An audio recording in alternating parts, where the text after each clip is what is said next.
Kenneth Wagwego. Hello, everyone. My name is Amos Key Jr. I'm counselor in the 59th elected council here at Grand River, and I'm going to give you this week's chief and council update on this radio station and on Jukasa Radio.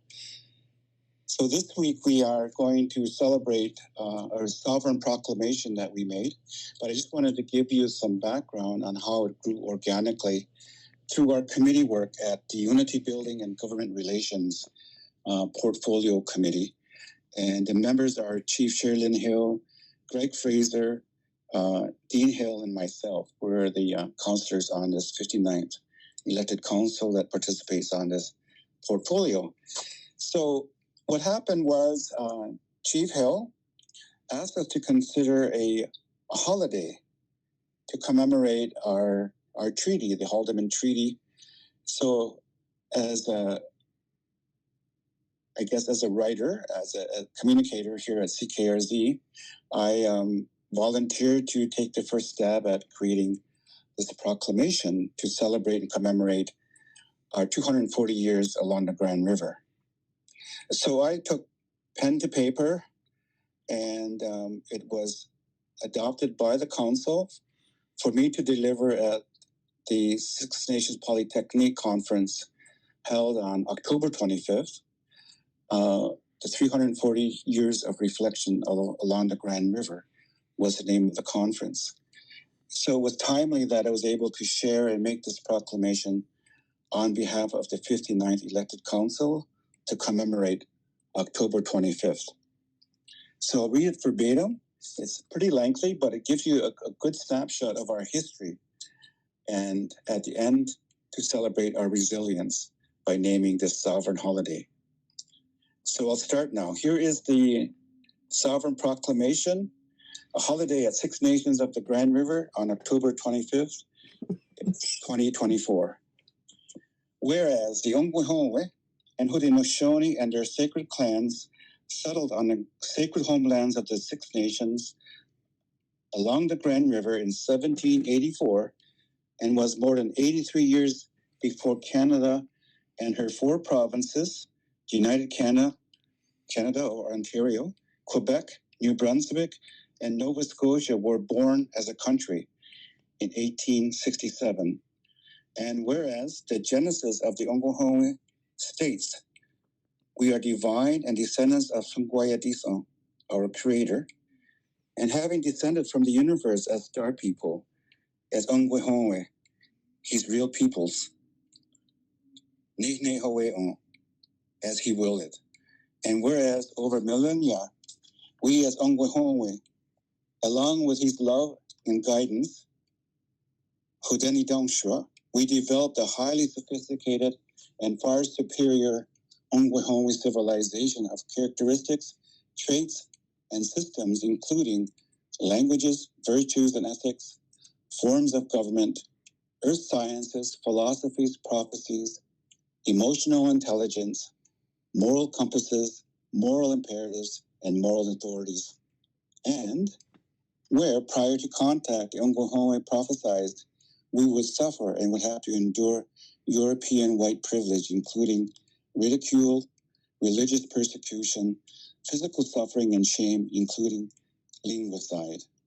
And whereas King George III issued a royal proclamation on October 7th, 1763, as a foundation to govern British territories and inspired core principles and values to govern the diplomatic relations and relationships and treaties between all First Nations and the Crown. And whereas the Ongwehonwe and Haudenosaunee and other First Nations established the covenant chain wampum to mark the luster, spirit, intent, and sanctity of this relationship with the Crown. And whereas for generations of British privilege that succeeded King George III were seen to tarnish the luster and honor of the Crown and the covenant chain wampum leading up to and after Confederation in 1867. And whereas wherein the Constitution Act of 1982, First Nations had to advocate and negotiate to be included in the Canadian Constitution in a tiny but brief Section 25 of the Constitution Act, and reminds Canada of the First Nations rights and freedoms as cited in the Royal Proclamation of 1763, and reminds Canada of its obligation to honor and recognize the luster, spirit, intent, and sanctity of the Covenant Chain Wampum. And whereas after contact and the subsequent 7 years war between the British and the French, we Ungwahome became allies and pawns of the British Crown in order to take up arms and to push back the new American colonists whose cry was no taxation without representation during the American Revolution, 1763 to 1783. And whereas we had to endure the most racist piece of legislation in the world entitled the Indian Act that stripped us of all of our inalienable human rights, linguistic and civil rights, freedoms and liberties. Whereas we endured the humiliation of uncivilized, inhumane practices and procedures and enforcement by an Indian agent acting as the warden of the Crown on our Grand River Reserve. And whereas we endured the religious persecution and ridicule of our Longhouse spirituality, and whereas we endured the attempt to educate and remove within the spirit of the Ungwahome peoples the principles, rights, liberties, and freedoms contained in the Gayenshuak Gowa, or the Great Law, and the Yuhahagi, the Turo Wampum. And whereas we affirm the architect of Indian Residential School was the Prime Minister of Canada, Sir John A. Macdonald, on May 9th, 1883, to eradicate Canada of its Indian problem. And whereas we recognize the attempts to take the Indian out of the child, characterized by the Crown and Duncan Campbell Scott as a crime against humanity, and as prophesied by the Ungwahome prior to contact. And whereas we acknowledge the Indian residential school experiment to take the Indian out of the child lasted some 150 years or 7 generations of our histories. And whereas we honor the founder of the United Nations Declaration on the Rights of Indigenous Peoples, 2007, as Diskahe, Levi General, 1873 to 1925, who perished while in self-imposed exile in the United States of America. And whereas we consider the lands and waters of the 6 nations of the Grand River, 6 miles on each side of the Grand River, and all lands in Canada as sacred and spiritual. And whereas, despite all these attempts at humiliation, ridicule, shaming, religious persecution, and the myriad of social and legal injustices, we remain resilient and filled with pride to be Ungwahome Haudenosaunee to this day and forever.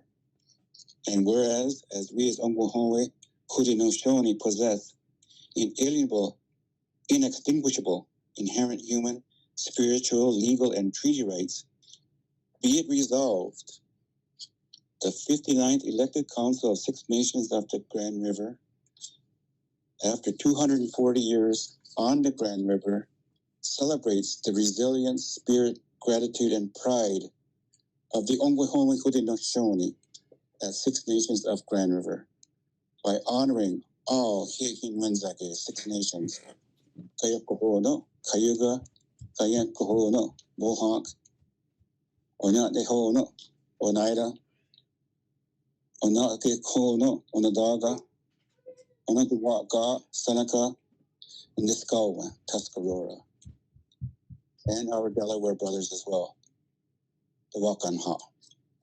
Further, be it resolved, the 59th elected Council of the 6 Nations of the Grand River hereby proclaims that from this day forward into perpetuity, on each October 25th, the date of the Haldeman Deed Treaty shall be celebrated and commemorated as a sovereign holiday of the Ungwahome Haudenosaunee at 6 Nations of Grand River to recognize the Haldeman Deed Treaty of 1784, establishing the 6 Nations of the Grand River Territory 240 years ago, And further, be it resolved, the 59th Elected Council of Six Nations of the Grand River reaffirms the Haldeman B Treaty is between the Six Nations of the Grand River and the British Crown and the Crown's agents and successors.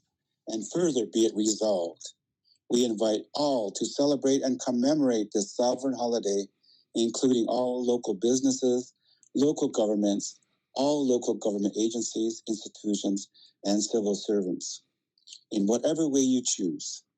Proclaimed on October 25th, 2024, under the hand of the 59th Elected Council, 2024 to 2028. Moved by the High Holiness Amos K. Jr. Mohawk Turtle Clan, seconded by C. Leslie Green, carried by consensus. Under the seal of the Six Nations of the Grand River Elected Council, Chief Sherilyn Hill, October 25th, 2024. So that's our proclamation to honor our people, to celebrate our people, and to give gratitude for all of what we have here at Grand River. And may we prosper in the next century and continue on into perpetuity. Yamankoa.